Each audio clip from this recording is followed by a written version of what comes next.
Oke, karena udah jam 10.05, saya akan mulai. Assalamualaikum warahmatullahi wabarakatuh. Selamat pagi teman-teman. Terima kasih udah hadir pada hari ini.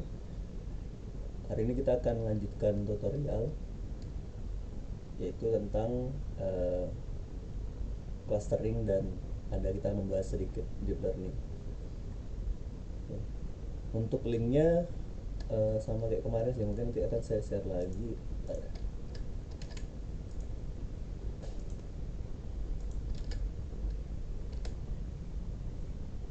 Bisa nggak dibuka?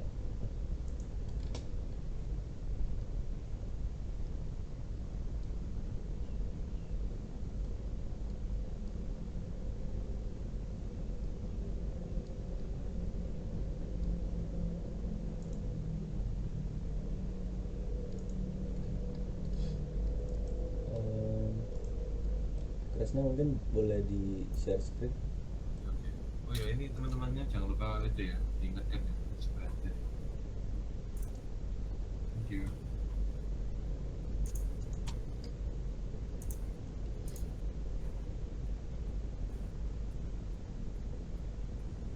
Udah kelihatan nggak? Udah. Udah kelihatan.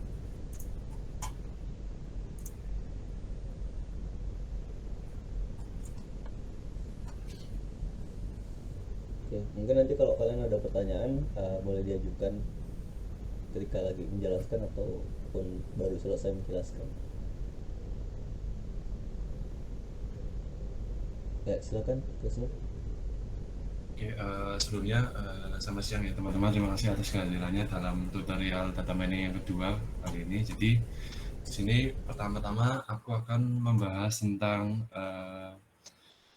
penambahan yang dari mesin learning kemarin, yaitu ada penambahan di bagian mungkin dari beberapa kalian sudah pernah menggunakan ya, tapi di sini ada namanya itu menggunakan grid search cross validation. Jadi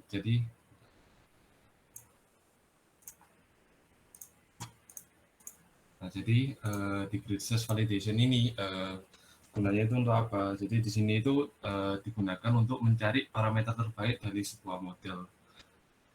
Nah, jadi contohnya di sini grid search yang aku gunain ini di sini aku gunain untuk model decision tree. Nah, jadi bagaimana sih Mas cara menggunakan grid search ini? Jadi pertama itu jangan lupa untuk menentukan parameter dari grid search-nya, parameter dari modelnya. Yang di sini kalau di decision tree ada beberapa yang bisa parameter yang bisa kita atur, yaitu yang pertama ada kriterianya, yaitu bisa menggunakan Gini atau entropi. Lalu untuk parameter selanjutnya yaitu kedalaman tree-nya, yaitu kita bisa menggunakan 5, 10, 15, 20 tergantung dari kalian memasangnya berapa. Nah, dari sini nanti kita akan passing ke grid source-nya. Dari sini kita passing modelnya, terus kita passing parameternya, terus nah selanjutnya ada parameter refit sama dengan true, ini sebenarnya parameter default ya. Tapi aku ingin jelasin refit sama dengan true ini jadi gunanya buat apa. Jadi nanti sebelumnya dari parameter ini dia itu akan mereturn hasil yang terbaik, parameter yang terbaik. Jadi nanti dari grid ini bisa digunakan lagi. Lalu ada verbose. Verbose ini ada kegunaannya ada 3 macam. Yang pertama dia itu hanya menghitung computation time-nya untuk masing-masing fault-nya itu berapa, sama parameternya itu apa aja. Lalu yang kedua itu dia menampilkan skor. Kalau lebih dari 3 ini dia akan menampilkan untuk ini false candidate parameternya sama berapa waktu untuk masing-masing komputasinya. Jadi itu kegunaannya parameternya. Lalu lagi ini njob ini parameter default. Lalu dari sini kita sama kayak nge-train model biasa, kita fitting juga data training yang kita.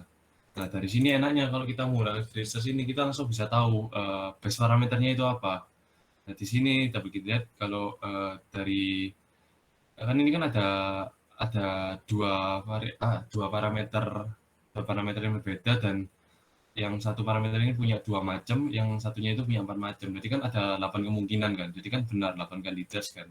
Jadi total linknya itu 40 fits. Yang dimana masing-masing kandidat ini akan di fitting sama 5 volts. Jadi kalau grid search ini sebetulnya sama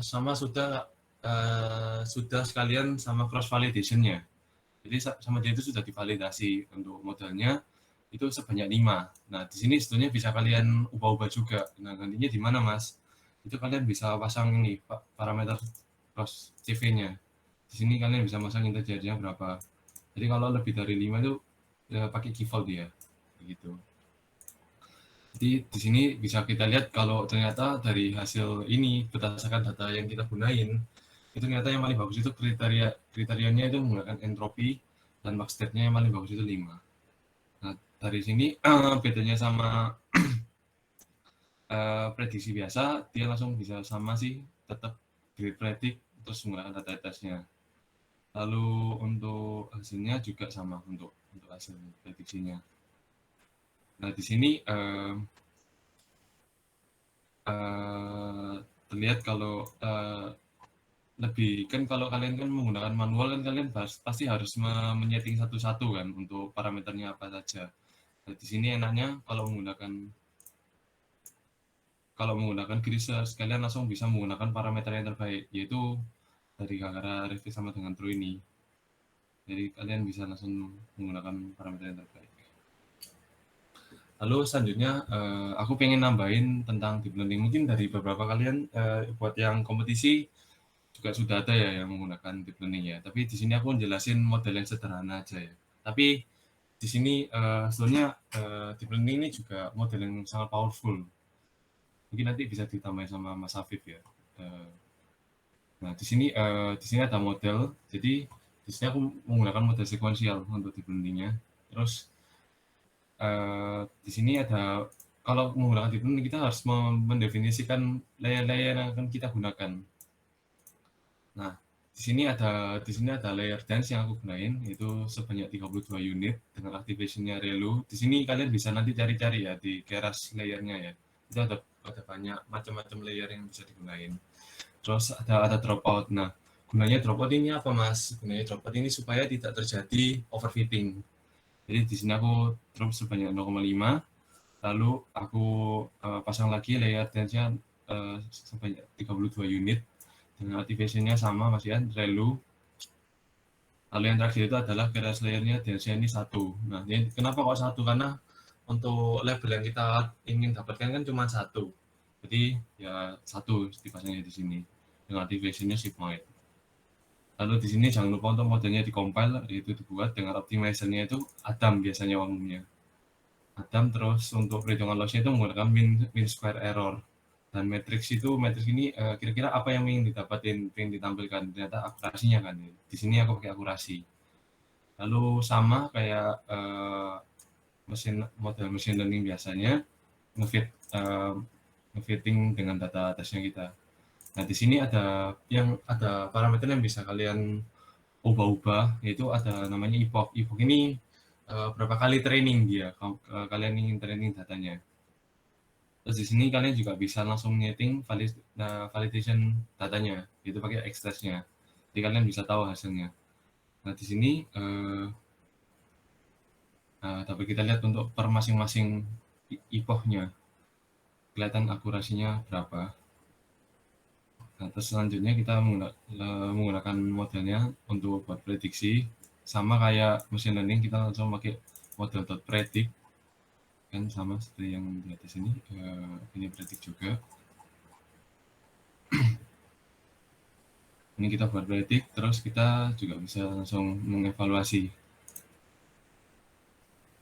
Nah, di sini mungkin hasilnya terlihatnya lebih rendah ya daripada machine learning, tapi itu tergantung dari semuanya tergantung dari model yang kalian buat. Di sini kalau kalian menggunakan deep learning itu sebenarnya lebih bebas kalian membentuk modelnya itu bagaimana. Semua itu tergantung dari pembuatan model kalian dan juga parameter-parameter yang kalian gunakan pada saat pembuatan ini. Seperti itu. Yang aku pengen nambahin deep learning. Tadi kan Kresna ada bahas tentang layer dense yang terakhir.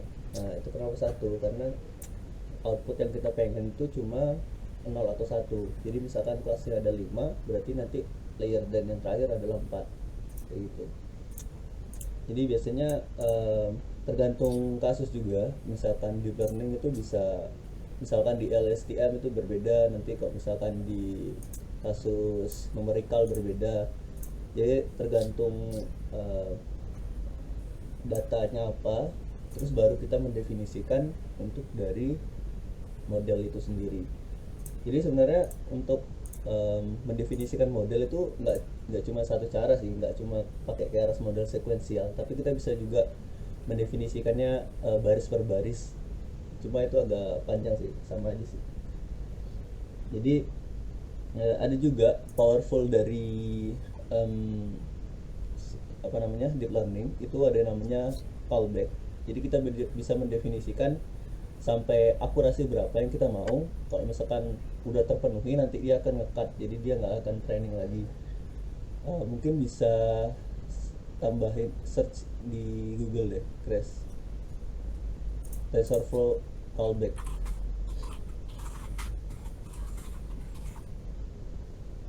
Nah, jadi kan kita kadang udah capek-capek ngetrain, ternyata udah sampai di epoch 25 udah bagus nih, dan sampai di epoch 30 malah turun lagi. Jadi nah itu dia.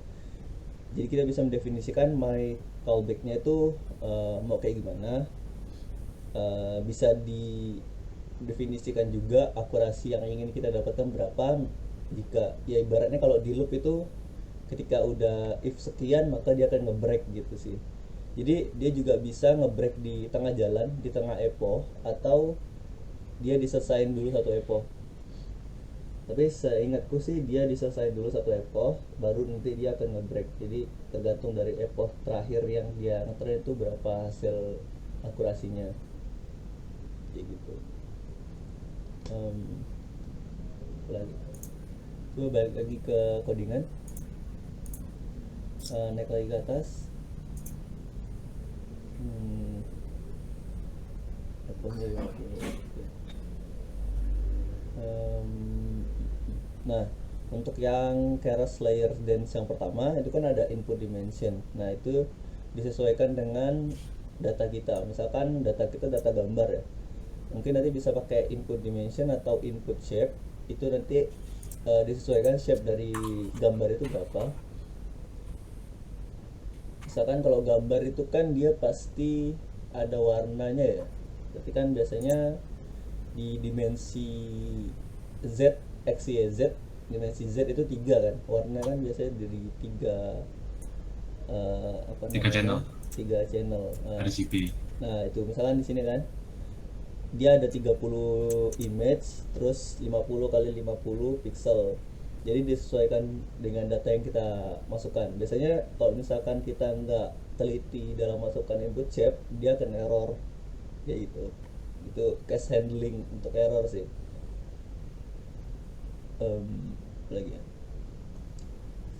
Nah, untuk definisinya itu kalau contohnya itu input shape ini tadi yang dijelasin Mas Safi, contohnya di sini kan case-nya ini ya, ada 30 image dengan sejumlah 50 kali 50 pixel dan 3 channel RGB kan. 3 channel kan tadi kan dia. Nah, di sini definisinya gimana? Input apa definisi input shape-nya? Jadi dia input shape perbukaannya ini yang pertama 30 yang menandai 30 row. Lalu ada 50 kali 50 yang berarti kan ada dimensi kedua sama dimensi ketiganya kan 50 50.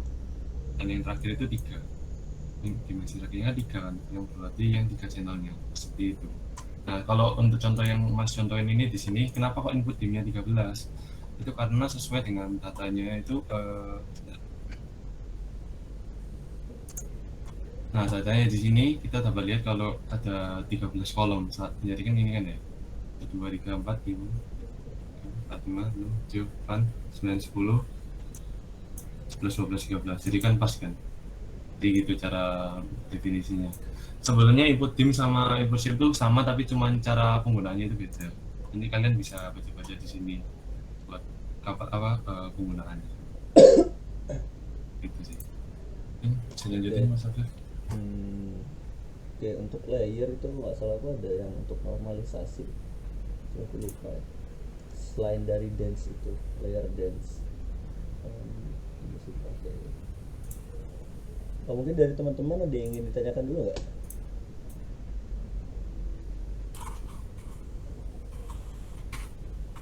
Biasanya kalau tes yang apa ya, dihadapin kalau misalkan datanya masih belum bersih itu overfittingnya kelihatan banget gitu loh. Misalkan tadi di hasil training ya, di hasil training kan ada akurasi, terus ada loss, ada falos, ada fal akurasi. Nah itu nanti perbedaan antara akurasi dan validation akurasinya tuh beda jauh. Misalkan akurasinya udah sampai 0,9 0,9 tapi validasinya cuma sampai 0,4 atau 0,5 kayak gitu. Itu udah kelihatan banget kalau misalkan ada step-step yang harus kita tambahkan lagi untuk handle datanya kayak gitu. Nah ini juga berpengaruh dari yang atas tadi, parameter untuk ngeprint loss akurasi, val loss sama val akurasi itu berpengaruh di settingan loss itu. Ini kan lossnya pakai mean square error, itu karena kasusnya dua kelas ya. Nah tapi kalau misalkan bisa banyak kelas itu kita pakai yang lain lagi, itu namanya apa ya, loss compile multi class. Jadi dia ada beberapa macam untuk loss itu, parameter loss. Jadi kalian kalau misalkan datanya multi class, terus kalian pakai main square error, biasanya nggak bisa gitu loh. Itu hanya untuk handle untuk yang 0 atau 1 gitu, atau satu kelas ya, dua kelas 0 atau 1 begitu. Nah ini juga matriksnya juga kalian harus sesuaikan. Biasanya ada orang yang nulisnya akurasi atau ada yang cuma ACC doang, jadi nanti di printannya tuh dia loss ACC, val loss, val ACC gitu. Nanti itu bakal pengaruh ketika kita pengen nampilin history. Ketika kalian nulisnya matriks akurasi lengkap gitu kan, tapi kalian pengen di history, kalian pengen nampilin ACC gitu, ya pasti nggak ketemu gitu. Jadi disesuaikan kayak gitu sih. Untuk tadi itu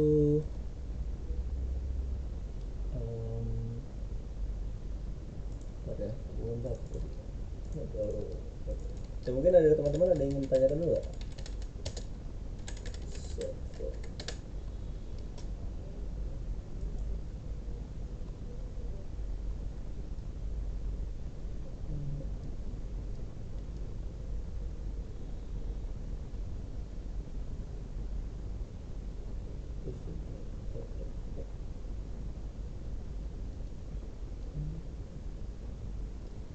Oh ya, untuk tadi itu kan ada yang pakai model sequential, kayak teras model sequential terus langsung di deretin gitu kan. Ada juga caranya pakai, ini udah didefinisikan model sama dengan sequential, dia cuma beda cara sih.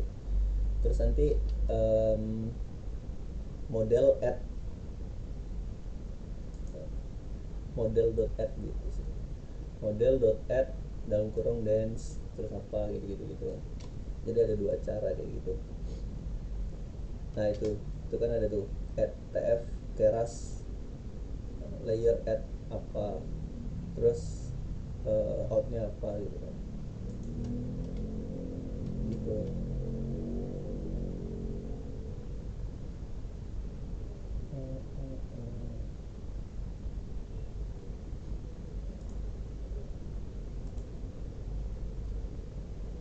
Gimana aman atau ada yang ditanyakan dulu?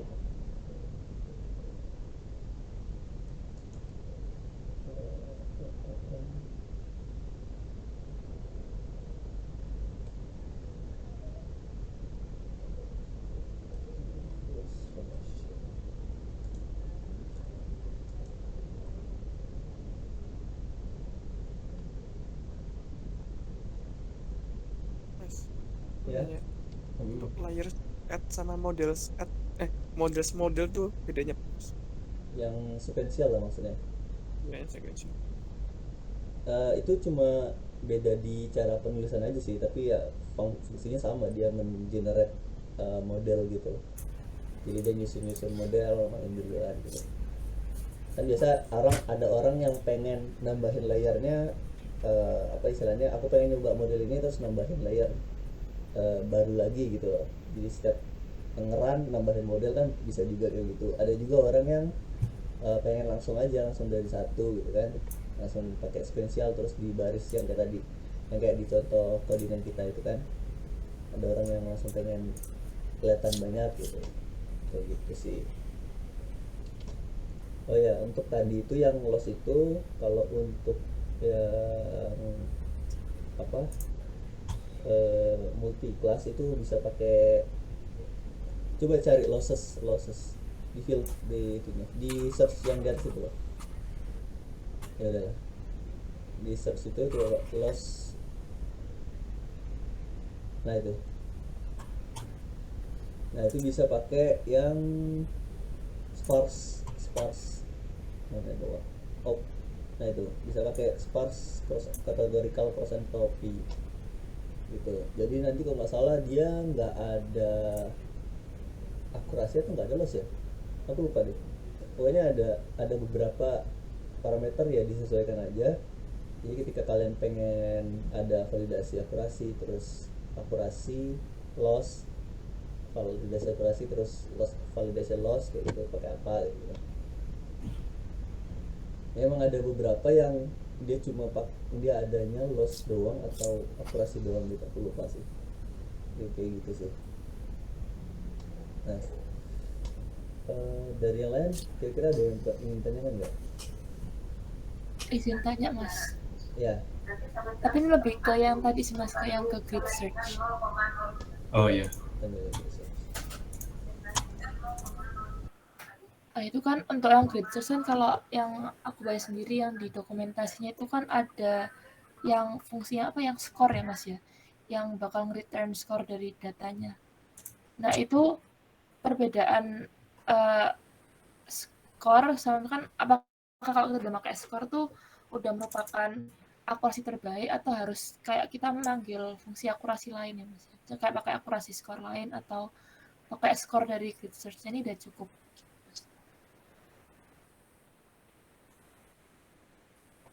Harusnya pakai yang dari Genesis ini sudah cukup. Soalnya dia langsung sudah nyari parameter yang terbaik sih. Oke Mas. Jadi nggak perlu pakai apa, nggak perlu nyari akurasi lain, pakai yang lain Mas ya, Facebook dari grid search. Tapi lebih baiknya divalidasi juga, kalian nyoba dari hasil kan, soalnya kan dari sini kan, dari prediksinya kalian juga ngevaluasi lagi kan. Iya. Nah itu supaya lebih mastiin aja kan, lebih kelihatan kan. Kalian kalau pakai scoringnya kan cuma kita ambil satu, nah kalau di sini kan kita bisa lihat langsung secara keseluruhan kan, dari presisi recall-nya kurangnya kalian itu dari mana modelnya. Dari sini kan kelihatan kalau recall-nya lebih kurang di sini kan, untuk prediksi satu kan, kayak gitu. Iya. Biar kalian juga bisa tahu kurangnya di mana, dari sini kalian bisa ngolah lagi. Kurang lebih mungkin ada di kesalahan data contohnya, kita bisa nganu di sana kan ini. Iya, baik Mas. Oke, makasih Mas. Yang lain gimana? Ada yang tanyakan? Kalian di sini udah pernah pakai ini model deep learning? Atau baru tahu sekarang?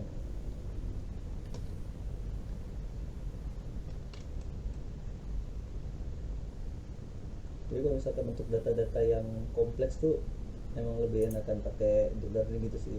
Jadi kita bisa eksplorasinya banyak gitu kan, layer apa aja yang perlu diperluin gitu kan. Sama biasanya digunakan juga untuk big data yang data besar. Jumlahnya besar, itu lebih bagus kalau deep learning, soalnya kan trainingnya dia. Gitu sih. Apa lagi ya?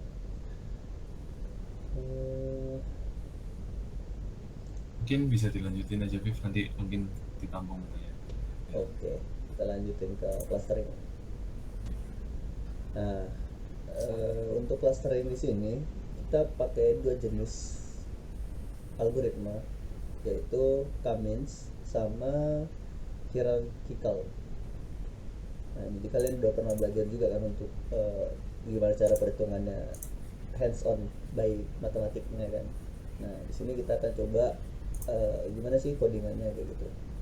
Nah, di sini ada data dari ultrasonic flow meter. Coba diklik linknya. Nah, di sini kita lihat yang meter A ya. Meter A itu kelasnya ada healthy sama installation effect. Dia ada 87 instance atau kolom. 87 instance itu berarti row ya. Terus dia punya 37 atribut. Untuk atribut informasinya di bawah itu ada flatness ratio, symmetry, crossflow, flow velocity, gain both gitu lah. Plus atribut health state of matter gitu kan.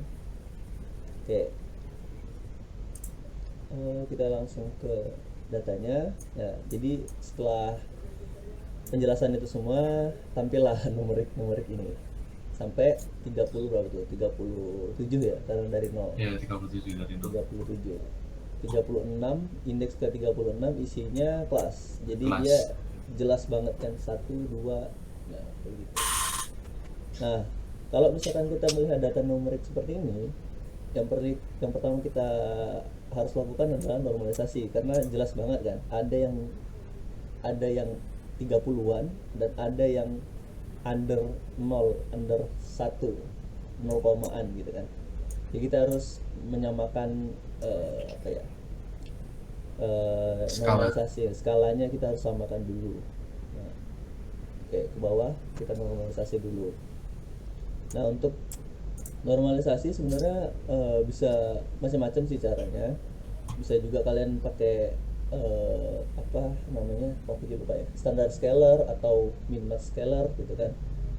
Ya, nanti kalian bisa eksplorasi apakah hasilnya bakal beda atau sama saja gitu kan.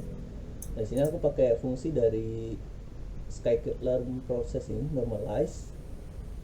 Nah, di sini aku pisahin dulu antara targetnya atau kelasnya, itu kan data di indeks 36. Nah, untuk di data trainingnya, yang data yang mau di normalize itu di drop dulu. Data yang udah di skala. Nah, itu. Nah, setelah di normalisasi, kita bisa lihat semuanya 0 komaan. Jadi udah nggak ada yang 30-an, terus ada yang 10-an, kayak gitu nggak ada lagi. Nah, untuk di Kamins kita bisa ngecek n cluster terbaik tuh berapa. Nah, di sini aku running dari 1 sampai 10 aja. Jadi kita bisa lihat di gambar grafiknya, dia itu patahan pertama ya, setelah paling tinggi, terus dia mulai melandai itu di patahan keberapa istilahnya. Nah, ternyata dia ada di patahan indeks ketiga itu. Dia kan mulai melandai kan. Terus dari 4 ke 5 itu udah lurus lah istilahnya. Kalau 1 ke 2 kan masih jauh ya. Belum landai lah istilahnya. Nah, kita cari yang landai yang pertama. Dari istilahnya dari jatuhan yang pertama, terus dia melandai itu di titik berapa. Oh, ternyata di titik 3 gitu kan. Oke. Nanti yang akan kita pakai, kita coba pakai 3 cluster. Nah, untuk clustering itu sebenarnya kita itu awal datanya itu nggak punya kelasnya. Jadi sebenarnya emang agak kurang cocok sih, kecuali kita remove kelasnya dulu. Jadi untuk cluster, ketika data-datanya tidak punya kelas, kita bisa menggunakan clustering gitu kan, dibanding kita pakai klasifikasi. Oke, kita pakai 3, terus kita model fit, terus kita tampilkan. Untuk aktual itu dari datasetnya, kan datasetnya cuma ada 2 kelas ya. Nah, itu jadi 3 kelas untuk Kamins. Jadi sebenarnya untuk clustering itu emang nggak ada kelasnya sebenarnya dari awalnya. Cuma karena di sini kita menggunakan dataset yang ada kelasnya, jadi kita bisa membandingkan dari aktualnya datanya kayak gimana, terus Kaminsnya kayak gimana. Nah, di sini aku menggunakan untuk di figure ini yang aktual sama Kamins itu pakai kolom 0 dan kolom 1. Jadi sebenarnya emang ambil acak aja sih, ambil yang awal aja. Tapi kalau misalkan ada kolom yang bisa merepresentasikan dengan baik, mungkin lebih kelihatan jelas bedanya, karena di sini kan dia 35 dimensi ya. Kolomnya lumayan banyak gitu kan, jadi nggak mungkin ditampilkan di 2 dimensi kayak gini. Ya, soalnya nanti takutnya walaupun kalian menggunakan dua gini, belum tentu ini menggambarkan kenyataan aslinya pembagian kelasnya.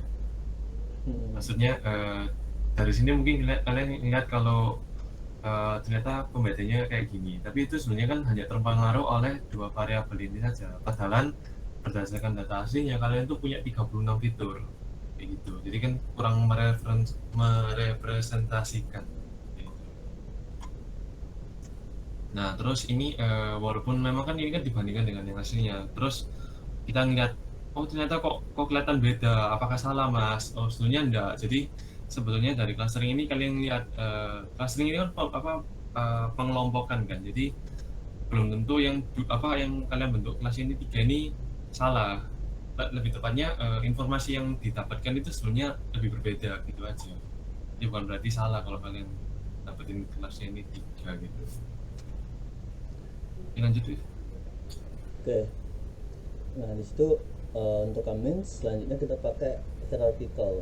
Nah di sini ada, aku kasih contoh 2 aja sih, single sama complete. Nah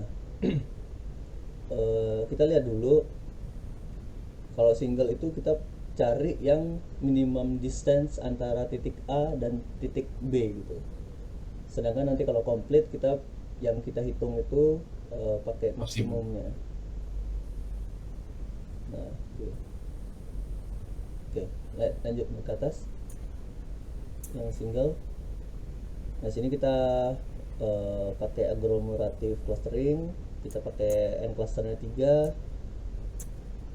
linkage-nya single, fit, terus kita prediksi clusternya ya seperti biasa kayak hierarchical kan, kita dari bawah dulu naik, nanti dia akan nyatu clusternya kan. Nah di situ terus, nah jadi untuk hasil akhirnya untuk yang n cluster 3 itu bisa lihat persebaran datanya, dan di sini dipakai kolom ke-1 dan kolom ke-2. Kalau yang pertama tadi kan yang di comments kolom ke 0 ya, 0 dan 1. Nah jadi emang kelihatan nggak bisa merepresentasikan kan, karena kolomnya ada banyak kan, ada sampai 30-an gitu kan. Jadi kita nggak tahu di kolom mana yang memang dia kelihatan jelas bedanya gitu. Oke. Nah untuk yang komplit di sini dia di sekitar 0,03 lebih ya, dia udah jadi 3 kelas. Kalau yang atas tadi berapa sampai berapa? 0,03 paling atas. Oh lebih kecil lagi malah. Kalau yang single dia lebih cepat selesai, 0,00 lebih besar. Clusternya tadi juga pakai n-nya 3, terus next ke bawah lagi untuk cluster. Nah untuk hasil cluster komplitnya seperti ini persebaran datanya. Emang kelihatannya emang ada kayak apa sih namanya, data-data yang melewati batas itu, aku lupa namanya sebutannya. Outlier. Hah? Outlier. Ya outlier. Kelihatannya sih ada outlier gitu ya. Tapi ini kan karena 36. Kalau mau lebih jelas sih bagusnya yang data 2 kolom gitu kan. Jadi jelas X, Y-nya gitu kan. Bisa dilihat kita juga. Atau ada yang 3 dimensi juga nggak salah. Penggambarannya itu juga mungkin bisa kelihatan kan. Dari kedalamannya, dari kedekatan antara titik 1 dan titik 2 gitu ya. Nah, kita di sini bisa lihat juga kalau untuk di clustering itu dia nggak pakai akurasi ya, tapi dia pakai silhouette score. Nah, untuk yang paling tinggi berarti yang paling bagus ya, paling bagus itu berarti skor Cummins itu sampai 77. Sedangkan yang paling rendah itu single kan 17. Sebenarnya kalau untuk hierarchical kan masih ada dua lagi ya, yaitu yang word sama average ya nggak salah. Nah gitu sih. Matrixnya Euclidean, berarti dia ngitung jaraknya menggunakan Euclidean gitu. Oke, kira-kira ada yang mau ditanyain nggak? Aku lebih tertarik pengen bahas ini sih, yang deep learning tadi. Ini masih banyak yang bisa dibahas.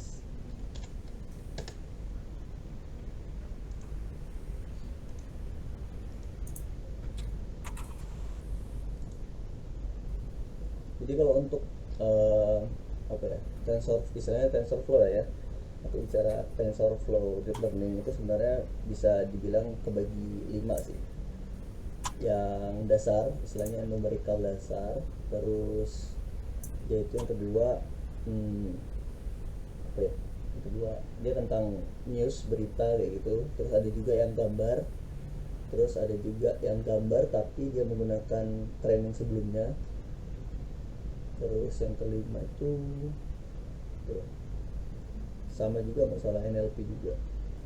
Oh ini apa sih yang LSTM ya, LSTM kalau satu lagi kayak gitu sih.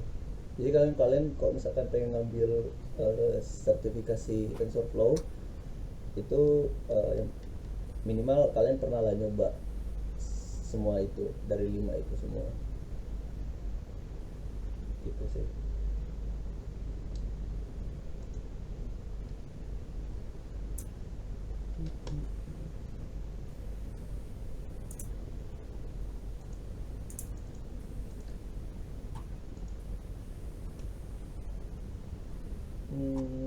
Udah sih kalau dari kami. Kira-kira dari kalian ada yang ditanyakan lagi nggak? Oh ya, mungkin aku sambil nambahin juga ya. Jadi kalau mau representasiin data, kalau clustering itu lebih bagus kayak gini. Kelihatan nggak? Nah, jadi kalian lebih kalau aku dulu itu per masing-masing apa klasternya. Jadi aku bagi per fiturnya juga. Jadi di sini dapat kita lihat kalau persebaran datanya itu kayak gini. Contohnya ini aku kan tentang credit card ya, tentang credit card. Jadi bisa dilihat kayak lebih per masing-masing klasternya itu gimana. Ternyata di sini kayak balance-nya itu untuk klaster 1 itu ini range-nya. Terus klaster 0, 2 ini gimana. Lebih kelihatan bedanya. Dari masing-masing ini kalian ngambil kesimpulan. Nanti kalian bisa nyimpulin kayak, oh ternyata klaster 0 ini lebih ke arah apa. Terus klaster 1 ini dia itu pembaginya berdasarkan apa. Terus klaster 2 ini pembaginya berdasarkan apa. Nah, kalian bisa menggunakan visualisasi kayak gini. Kalian print satu-satu per fiturnya juga per klasternya. Gitu sih. Kan gini kan lebih enak kan ngeliatnya kalian. Supaya kalian dapat infonya juga gimana. Kayak gitu. Ini monggo Bif. Udah nggak ada lagi sih dari kalian ya. Aku nunggu apakah kalian pengen nanya lagi.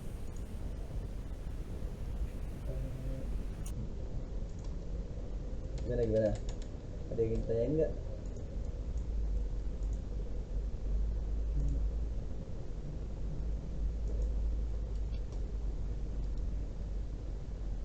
Kalau di tutorial itu biasanya banyaknya yang pakai CNN sih kalau untuk yang deep learning itu. Jadi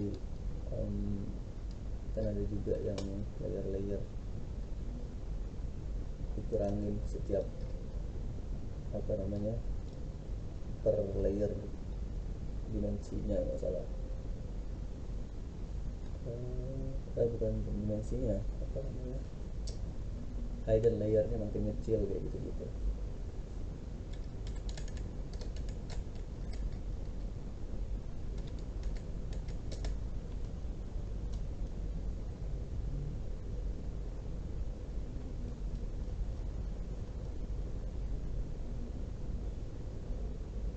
Gimana? Ada yang ditanyakan? Ntar aku coba buka dulu codingannya, mungkin bisa ngasih contoh untuk yang depan.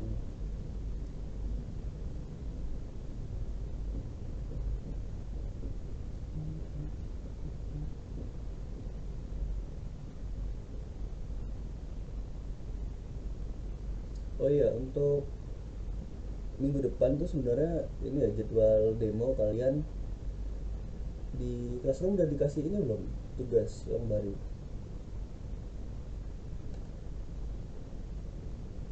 Belum ada mas.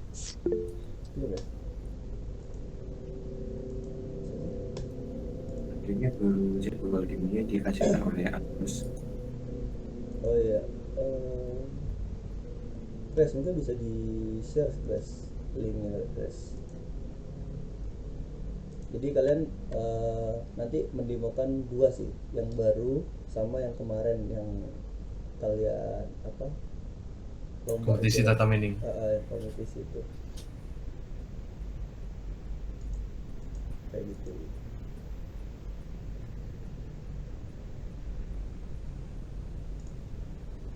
Coba guys di share linknya udah belum?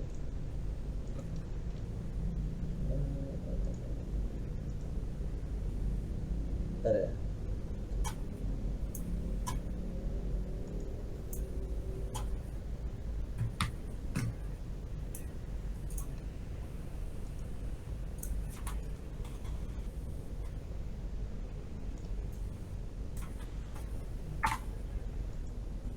Nah itu online retail.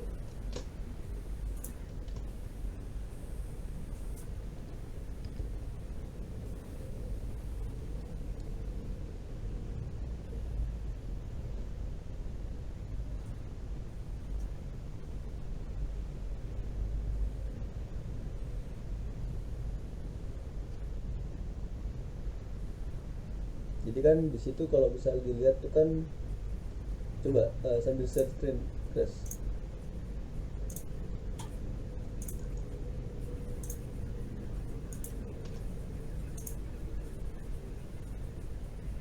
Iya, boleh.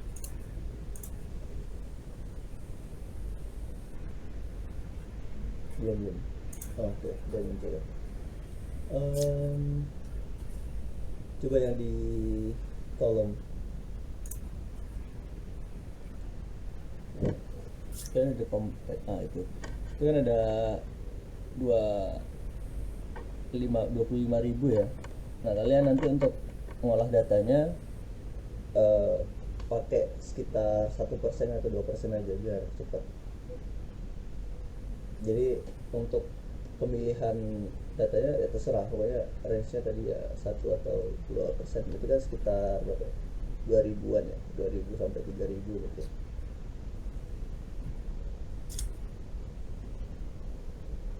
Gitu sih. Nah, itu coba lihat detail kolom-kolomnya. Detail bukan yang kolom itu, yang di bawah. Jadi kan ada compact, ada detail. Nah, itu ada berapa tuh? Ada kolomnya ada 8, ada invoice number, stock, terus description, dan quantity, invoice, unit price. Nah itu nanti kalian, itu kan ada kelas nggak? Nggak ada kan? Nggak ada. Nah nggak ada kelasnya, berarti nanti kalian lakukan clustering. Gimana caranya? Nanti kalian lakukan clustering, terus hasilnya nanti kayak gimana? Kayak gitu. Mungkin nanti ibu ada tambahan lagi mungkin.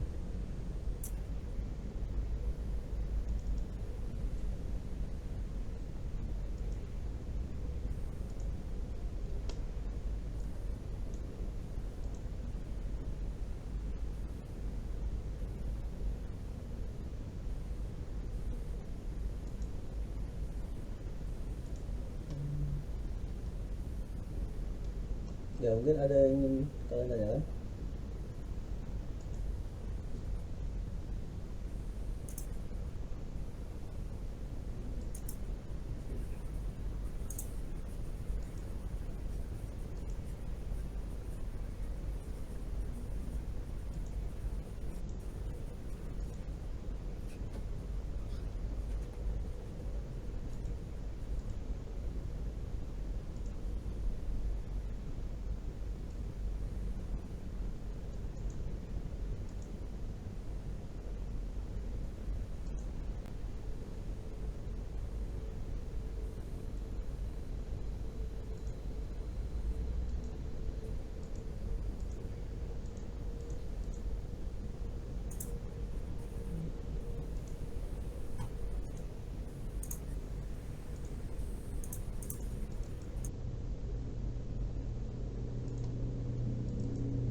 Oke, mungkin aku share ini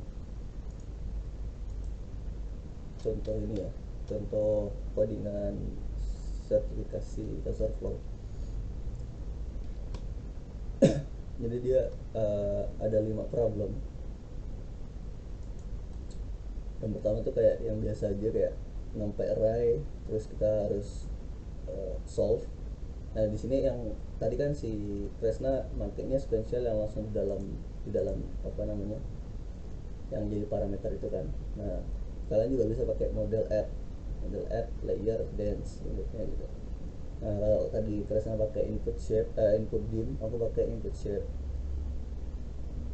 Terus ini optimizernya pakai SGG, close-nya pakai MSA gitu. Jadi untuk model kalian bisa save di ekstensi H5. Ini bisa dikira nggak ya?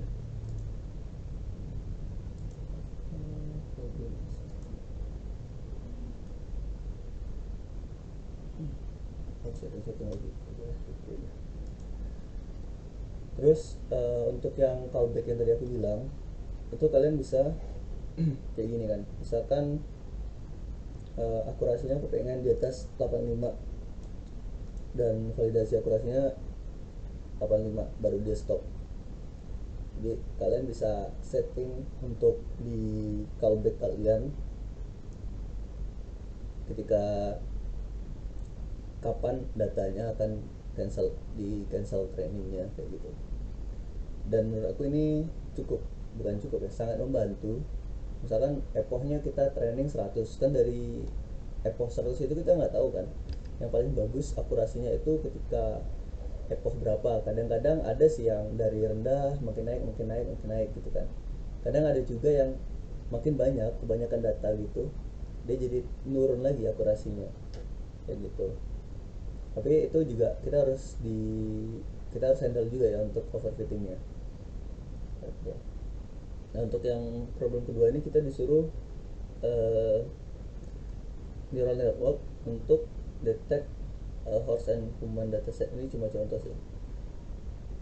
Jadi dia ada dimensinya 150 kali 150, terus 3 byte color untuk input shape-nya.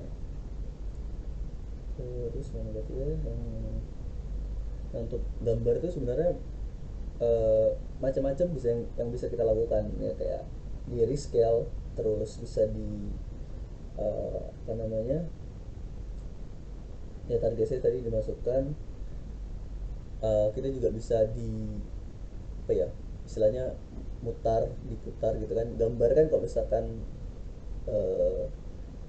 gambar yang lurus terus dengan gambar yang dibalik kan, dia jadi penampakannya beda ya, tapi sebenarnya itu suatu gambar yang sama kayak gitu kan.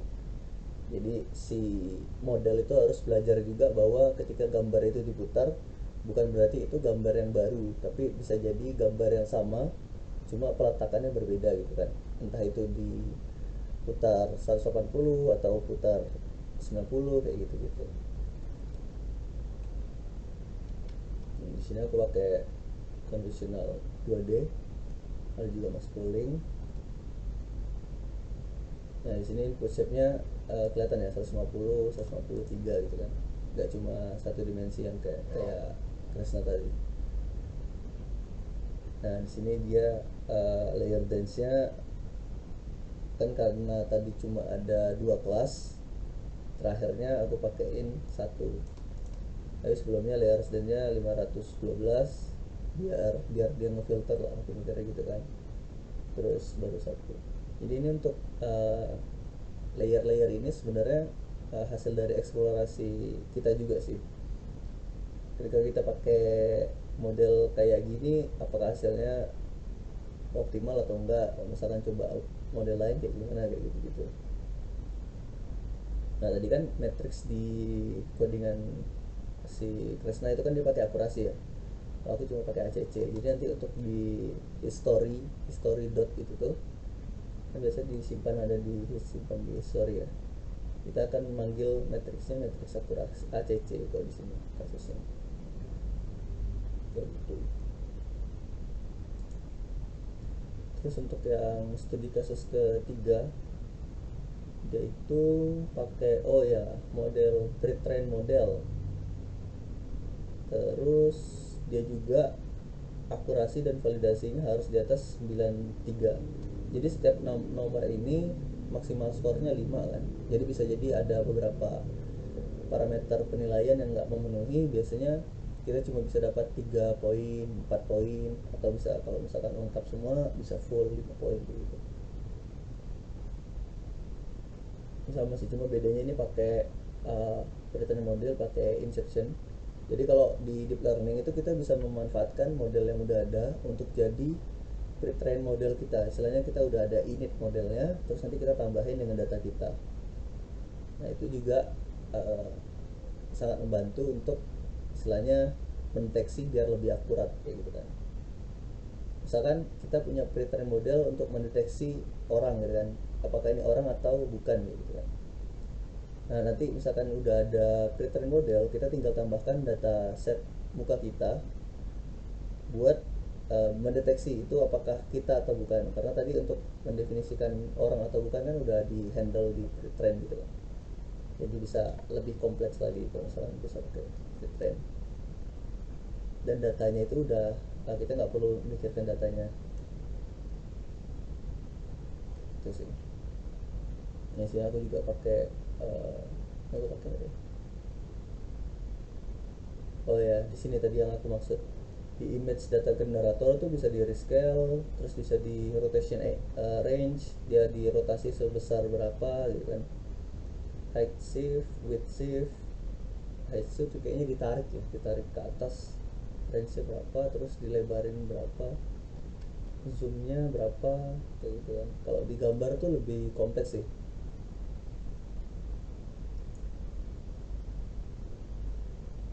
Class mode-nya binary. Terus kalau yang ini apa ya? IMDb review dataset. IMDb berarti NLP ya. Tuh, kata. Oke. Manager ya, ini NLP. Nah, pakai embedding dimension. Nah, ini aku contohnya aku pakai callback kan, biar epochnya biasanya kan trainingnya lama kan, udah lama terus tiba-tiba dia udah 0,8 turun lagi jadi 0,7 gitu. Jadi kalau ada callback di epoch terakhir itu misalkan 0,8, kita bisa stop di situ. Kalau yang terakhir ini tentang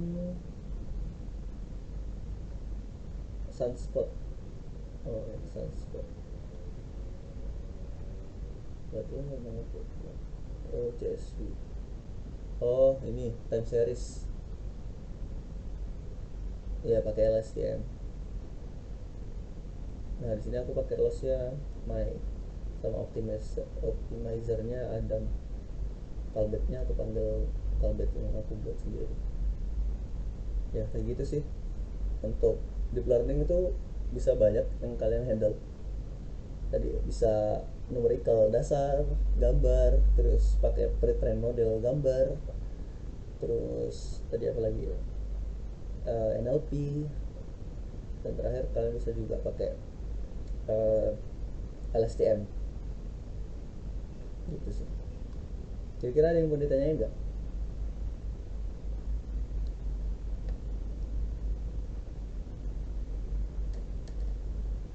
Halo? Permisi mas. Ya. Sebenarnya bukan mau nanya ini, tapi mau nanya yang tadi perihal tugas yang tadi agak sedikit ini. Oke. Mungkin bisa dijelasin lagi. Gimana tuh? Tugasnya tadi itu tadi kan kita buat dua yang kemarin sama yang kompetisi sama yang baru ini ya, yang return. Kan kalau yang kemarin nggak perlu dibuat dong, cuma tinggal di presentasi. Iya. Cuma perlu demo yang kemarin. Oh ya, buat yang ini baru yang untuk clustering. Iya. Kalian manfaatkanlah ilmu yang sebelumnya udah ada ya, istilahnya gimana cara pre-train modelnya, kayak apa aja harus di handling, pre-processingnya kayak gitu. Oke, makasih mas. Ya. Gimana yang lain ada mau ditanyakan atau nggak jelas atau udah jelas? Biasanya kalau orang bingung tuh bingung mau nanya apa, atau kalau emang udah jelas ya nggak nanya gitu kan. Ya nanti pokoknya untuk tugas kalian siapin aja untuk analisis dari kalian, bentukan datanya kayak gimana. Itu kan tadi sengaja dikasih batas 1% sama 2% kan biar eh, bisa diolah gimana cara dapetin yang optimal gitu kan. Kita tahu kan 1% yang mana yang terbaik kayak gitu. Oke, ada lagi nggak dari Mas Krisna? Ada lagi nggak Mas Krisna?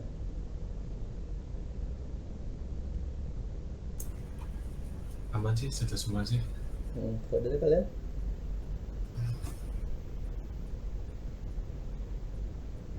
Nggak ada juga ya? Ya udah, kalau misalkan nggak ada juga, terima kasih teman-teman udah hadir pada siang hari ini. Mohon maaf apabila kami ada kekurangan atau kesalahan. Kami tutup untuk kelas pada siang hari ini. Assalamualaikum warahmatullahi wabarakatuh. Terima kasih ya teman-teman. Atas kehadirannya teman-teman. Ya.